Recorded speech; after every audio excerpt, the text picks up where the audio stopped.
Ivy Valentine subscribes to Mark Yoon, so should you. Enjoy your treat! I don't think it's a stretch to say that I'm excited for Street Fighter 6. There's a lot of implementation of things that I've long since wanted for the series, and now that it's coming out tomorrow, there's some thoughts with you that I wanted to actually share, so let's just jump right into it.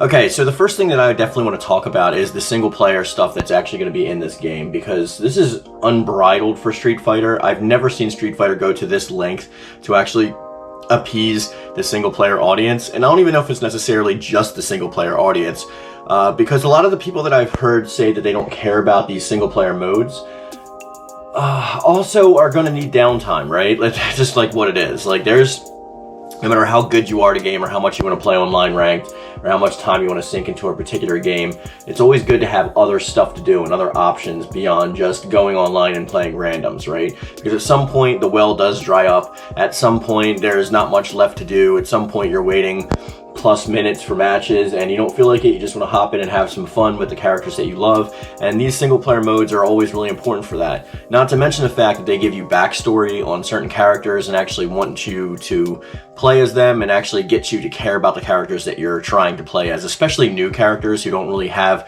a backstory to go on based off of like the anime or the comics or anything like that.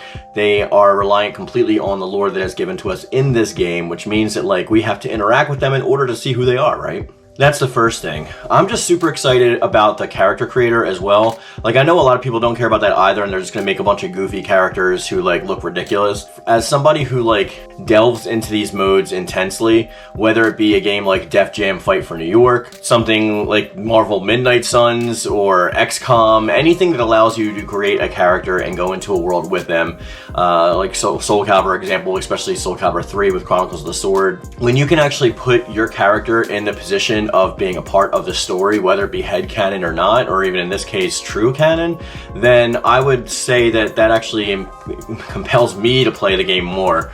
I will be playing the online modes as they're intended to be played as well, but the fact that I can actually create a character, go into this world and learn from characters that I've admired for years and wanted to do moves and create like the perfect custom character is something that is very, very, very enticing to me personally. The only thing that like I'm not too keen on is I do kind of wish that we had like extra save slots for multiple created characters, that if we are going to battle against friends, then we can have more than one character at our disposal that we're using in the story mode. And I don't know if this is the case. I've refrained from playing the demo on purpose because I want to completely engage with the game tomorrow when it comes out.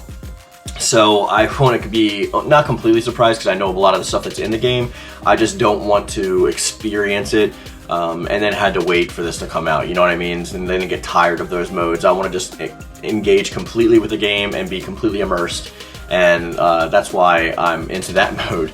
The fact that there's also like a semi-open world, even though it's linear, with traversal methods using certain moves, like the flying spinning bird kick, like being used to like actually propel you up to, let's say, another level in the area or like a crate or something like that. That's like super awesome to me. Also, it shows that they're actually putting time and effort into this mode. It's not just that running from point A to point B, fighting like the classic characters. This is more akin to an actual game variant than it is something like a Tekken Force mode or something like a Mortal Kombat Conquest mode, because those modes, as fun as they are and awesome as they are, they're pretty linear when it comes to what you're doing within that mode. It's pretty much like you're using the moves that you want to use, but everything else is within the rights of the story, right?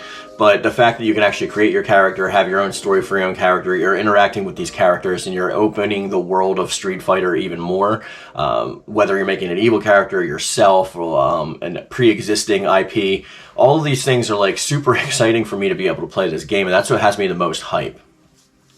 I am a little concerned with things online which, when you're playing on certain modes, when somebody has the new easy mode, I want to call it, like when you're just button mashing and you're actually doing combos and stuff like that, playing against somebody who actually does know the moves. Okay, so I'm thinking about this now, and I'm also going against my own argument right now, because if somebody's just mashing buttons and they're making combos happen, it's pretty hard to telegraph what they're going to do to the player themselves. So if they're going up against somebody who knows what they're doing, as soon as you see the frame where like you're initiating that move, somebody who actually knows the game systems is going to pretty easily be able to take out that person. As wild as that seems, I think that's a pretty strong bet to take on. Somebody knows that like if you're starting Hadouken, how to do plus frame procs or how to like actually you know, negate that is going to be super easy for them and super frustrating for even the newcomers who are using this new mode. So I was worried about that, and I just negated that myself, so we can get rid of that.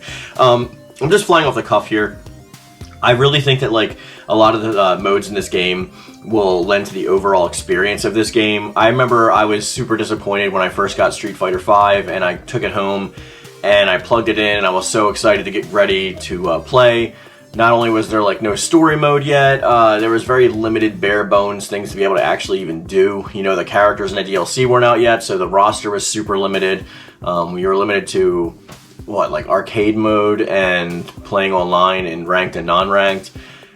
It was a little bit of a slog, especially when you were just paying $60 for something, you bring it home and there's not much you can actually do, unless you're into just 100% playing online.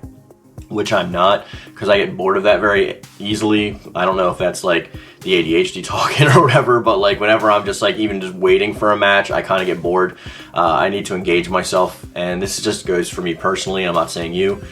People play games for different reasons, right? So like if you're getting this game and you only want to play online and you're completely ignoring all these modes that I think are going to be awesome, then that's completely fine. You can play the game however you want to. It's not that I'm giving you permission. I'm just acknowledging that you exist.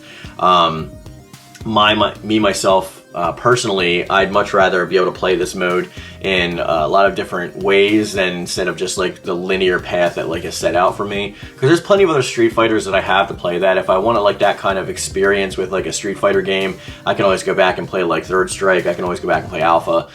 I own all the Street Fighter games, so there's nothing that I am really missing out on. I'll go play Street Fighter 2 Turbo or Street Fighter 2, something like that. Like if I actually want to play the actual game for just like versus. But like when it comes to like these story elements, they're compelling to me because it makes the game more. And anytime you have more in a game, the more money, more worth you can get for your buck, the more value you get from spending that money, the more enticing it is for me personally. I have heard some reviews, and some of my friends have played it actually and worked on it. I think that like when it comes to the fact that this is personally something that I've wanted to see from Capcom in a Street Fighter game for a long time is very hopeful for me. Now, it might not stick around. I'm not sure if they're going to go into the next iteration of Street Fighter keeping this. I guess it depends on how many people are actually playing these modes and how much time is spent in those modes, because if the developers, if Capcom looks at that and says that like, well, only like 13% of people are actually playing these modes and the rest are sticking to the online and ranked modes, then they know that they can save that budget for the next game and not actually include those modes and just go back to bare bones and basics like we would expect them to, and then they'll actually have an excuse for players to do so. So that is a slight fear of mine, but also it's Street Fighter, so like as long as the cool characters are there, I guess. I am a little disappointed in like the layout of the DLC. This is like one of the first times I haven't bought like the deluxe edition, just because like the only character I'm really like looking forward to in this DLC pack is Akuma, and he's not coming out for like a year, so like I might as well just wait. Like there's nothing really stopping me from like waiting. The new characters may be interesting, but we'll go to tell, and they'll probably only be like $5 anyway, so like I'll pick them up as they come out. It doesn't really matter like if I get anything up front when it comes to this. But I was hoping for a 9 p.m. from GameStop today, but my local GameStop only got like 3 reserves for the game, which I'm guessing means that like a lot of people are actually getting this digitally, which again, I can't stress enough like how okay that is. I buy games digitally too. I think most of my library is digital now. It's just because of the fact of the ease of use, and like sometimes they go on sale and there's like really good sales. And there's also games that I own physically and digitally just because I don't feel like putting the disc in, but I also want the physical game for my collection. So that's just why I went with that. But as it stands now, I think I only have like 2 cases of actual PS5 games like right now, and the rest are PS4 upgrades and ones that I've already sold and gotten rid of. So it'll be nice to actually fill out the shelf more with some more PlayStation 5 actual boxes, as opposed to my bolsterous like 2 terabytes it's already full on my console. But I don't know. I want to hear what you guys think in the comment section down below. How do you feel about this? And now we're going to cover the poll from last video to end out this video. Alright, so in the last poll, I stated, what is the most important way Soul Calibur 7 can spend their budget? And we have 24% of the vote with netcode, we have 60% with production value, we have 11% with the systems in the game, that means the fighting system, the engine, all that stuff, and then 5% in quality assurance. Is out of 231 votes, and the winner overall was production value, which I will say was a little bit surprising. I thought people would have put more stock into the internal systems, the quality assurance, or the netcode over production. To me, production is kind of like the least important, because like, as the game needs to work and the game needs to function.